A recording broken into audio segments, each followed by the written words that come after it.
بسم اللہ الرحمن الرحیم۔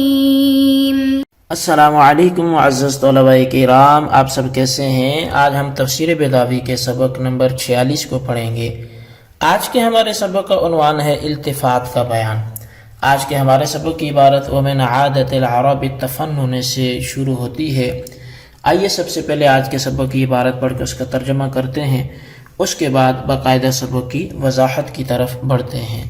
مصنف علیہ رحمہ لکھتے ہیں وَمِنْ عَادَةِ الْعَرَبِ التَّفَنُّنُ فِي الْكَلَامِ وَالْعُدُولُ مِنْ أُسْلُوبٍ إِلَىٰ آخَرَ تَطْرِيَّةً لَهُ وَتَنْشِيطًا لِلسَّامِعِ۔ اور اہل عرب کی عادت میں سے ہے کہ وہ قسم بقسم کے کلام کرتے ہیں اور ایک اسلوب سے دوسرے اسلوب کی طرف منتقل ہوتے ہیں، کلام میں جدت پیدا کرنے کے لیے اور سامع کو راغب کرنے کے لیے۔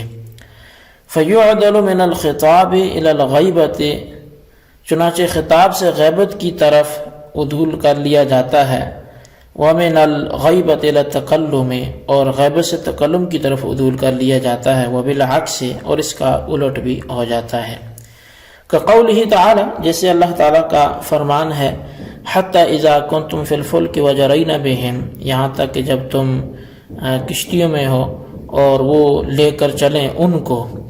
اور جیسے اللہ تعالیٰ کا وقولہ فرمان ہے واللہ الذی ارسل الریاح فتثیر سحابا فسقناہ، اور اللہ وہ ہے جس نے چلائی ہوائیں پھر اٹھاتی ہیں وہ ہوائیں بادلوں کو، پھر اس کو ہانکا ہم نے۔ وقول امرؤ القیس، اور امرؤ القیس کا جیسے قول ہے تطاول لیلک بالاثمد ونام الخدی ولم ترقدی، اے جان تیری رات مقام عصمت میں طویل ہو گئی اور جو شخص خالی عن العشق ہے وہ سو گیا لیکن تمہیں نیند نہ آئی۔ وباتت له لیلۃ کلیلۃ ذی العائر الارمد، اور اس نے رات گزاری اور رات گزر بھی گئی مثل آشوب چشم والے آدمی کی رات کے۔ وذالک من نبأ جاءنی وخبرته عن ابی الاسود، اور یہ اضطراب اس منحوس خبر کی وجہ سے تھا جو مجھ تک پہنچی، یعنی مجھ کو خبر دی گئی ابو الاسود کی موت کی۔ جی طلبہ کرام، یہ تھی ہمارے آج کے سبق کی عبارت، اس کا ترجمہ۔ آئیے اب اس کی وضاحت کی طرف بڑھتے ہیں۔ وَمِنْ عَادَةِ الْعَرَبِ، یہاں سے نقطہ عامہ یعنی اہل معانی کے نزدیک جو التفات کا نقطہ ہوتا ہے اس کو بیان کر رہے ہیں، لیکن اس نقطہ کو سمجھنے سے پہلے التفات کے بارے میں جو علامہ سکاکی اور جمہور کا اختلاف ہے اس کو ذہن نشین کر لیجئے۔ جمہور التفات کی تعریف یہ کرتے ہیں کہ تعبیر کے طرق ثلاثہ میں سے کسی ایک طریقے سے کلام کو تعبیر کرنے کے بعد دوسرے طریقے کو اختیار کرنا یہ التفات کہلاتا ہے۔ اور گویا جمہور کے نزدیک سبقت تعبیر شرط ہے کہ پہلے کلام کو کسی ایک طریقے سے تعبیر کیا جائے، وہ غائب ہو، تکلم ہو، خطاب ہو، اس کے بعد جب دوسرے انداز سے اسے پیش کیا جائے گا تو یہ التفات ہوگا۔ اور علامہ سکاکی فرماتے ہیں کہ محض مقتدائے ظاہر کے خلاف کلام کرنے کو یہ التفات کہتے ہیں۔ مقام تکلم کا تھا غیبت سے کر دیا، مقام غیبت کا تھا خطاب سے کر دیا، اگرچہ سے پہلے کچھ بھی تعبیر نہیں پائی گئی، سبقت تعبیر پائی جائے یا نہ پائی جائے، التفات علامہ سکاکی کے ہاں یہ ہو جائے گا۔ تو علامہ سکاکی کی تعریف کے اعتبار سے التفات عام ہوگا اور جمہور کی تعریف کے اعتبار سے التفات خاص ہوگا۔ یہ سمجھ لینے کے بعد سمجھیے کہ التفات کی 6 قسمیں پھر بنیں گی۔ ایک غائب سے خطاب کی طرف، اور خطاب سے غائب کی طرف 2 یہ ہوگی، پھر خطاب سے متکلم کی طرف اور تکلم سے خطاب کی طرف 2 یہ ہوگی، 4 ہوگی۔ اسی طرح تکلم سے غیبت کی طرف، تکلم سے خطاب کی طرف 6 ہوگی۔ تو مصنف کے بیان سے بھی 6 قسمیں ظاہر ہیں۔ اب سنیے کہ عرب والے عادتاً کلام میں تفنن کو پسند کرتے ہیں، یعنی مختلف اسالیب بیان کرتے ہیں اور مختلف طرح کا کلام کرتے ہیں اس میں نئی جدت پیدا کرتے ہیں، اسلوب سے دوسرے اسلوب کی طرف منتقل ہو جاتے ہیں، یہ اس طرح کا کلام وہ پسند کرتے ہیں۔ اچھا، اس انتقال کے دو فائدے ہیں، یعنی ایک اسلوب سے دوسرے اسلوب کی طرف، ایک فن سے دوسرے فن کی طرف منتقل ہونا، اس کے دو فائدے ہیں۔ ایک تو خود کلام میں جدت پیدا ہو جاتی ہے، اور دوسرا یہ کہ سامع کو کلام کے سننے کی رغبت پیدا ہوتی ہے۔ کیونکہ مثل مشہور ہے کہ کل جدید لذیذ، ہر جدید چیز جو ہے وہ لذیذ ہے، اور ہر لذیذ کی طرف انسان مائل ہوتا ہے۔ مصنف نے تطریتاً کا لفظ استعمال کیا ہے، اور یہ طریت الصوبہ عرب والے بولتے ہوتے ہیں کہ جب کپڑے کو صاف کر کے بالکل نیا بنا دیا جائے۔ یہاں پر تطریتاً سے مراد ہے جدید کلام، اور تطریتاً کے معنی عورت کا سنگار کرنا بھی ہے، مانگ پٹی کرنا بھی ہے۔ تو بہرحال یہاں نقطہ التفات کو بیان کرنے کے بعد مصنف نے التفات کے اقسام کو بیان کیا ہے، اور ایسا طرز اختیار کیا کہ 6 کے 6 اقسام مختصر الفاظ میں آگے، مگر مثالیں صرف 3 کی دی ہیں۔ چنانچہ فرماتے ہیں کہ کبھی خطاب سے غیبت کی طرف عدول ہوتا ہے، اور کبھی غیبت سے تکلم کی طرف۔ یہ 2 قسمیں ہیں، اور 4 قسمیں جو ہیں وہ بالعکس میں آ گئی۔